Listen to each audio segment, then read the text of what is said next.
So the next thing that I'm going to look at is going to be the calendar within Cemetery.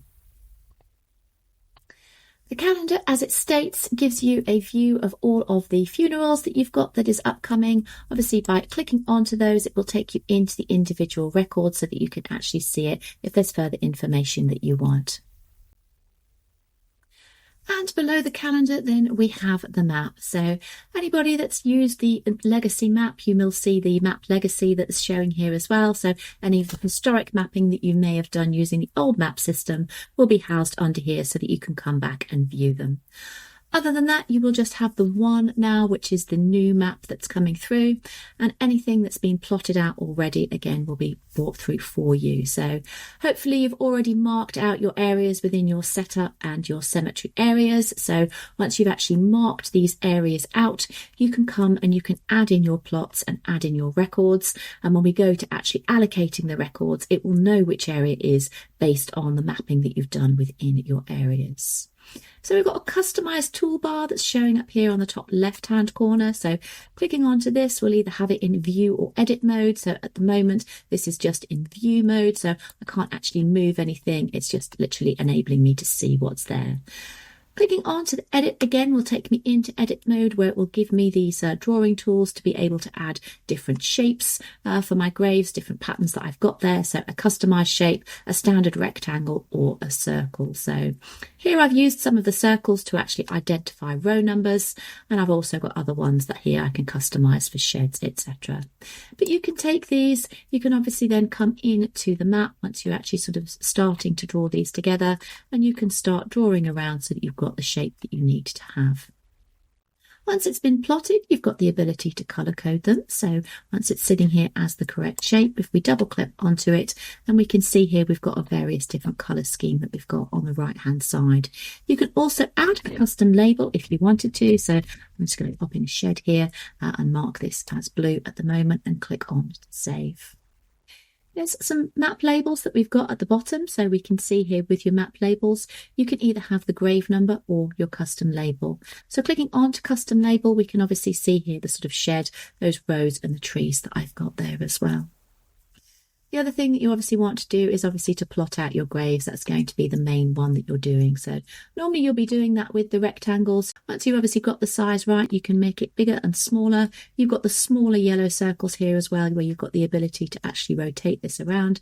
You can obviously drag it, get it to the exact right size so that it needs to be where you want it. Once it's there, you can lock it, you can copy it, you can also duplicate it. So if I'm duplicating it, I've got another one, I can move it on to the next one, and so forth for all of my records. To map the areas into place, if you double click onto them, we can see that as well as having the customized labels that we can have. So if this is still my east side, west I think was the new ones that I had before. So row 1, 103. If I'm having my graves, I've got them as red, but my exclusives I've got marked as yellow. So you've got the full ability to color code them as you want.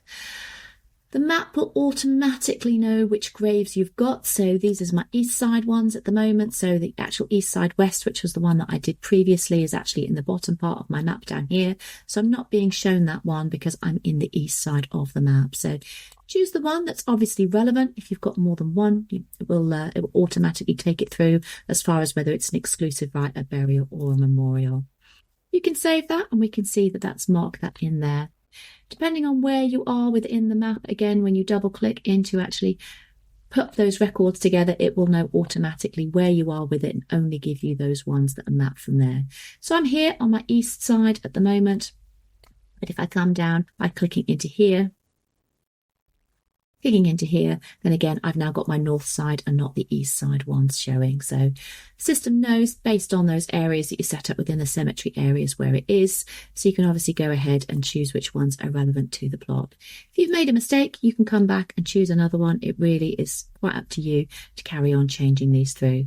Again, you've got those label numbers there to see whether it's a grave number or a custom label that is showing.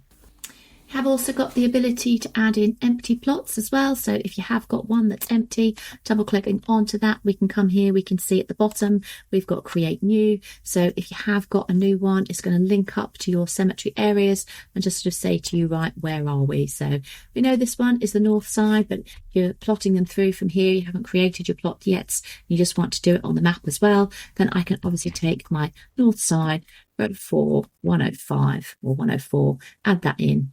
And the system will add that in automatically for me. There's additional grave information and everything that you've got there. Again, you can add it or add and repeat it. I'm just going to add that as standard, and that's obviously then plotting that one through for me as an empty plot. Hovering over your record will obviously give you those record details now, so we can see that that has generated itself as an empty plot. Hovering over any of the other records, I can obviously see here that this is a burial.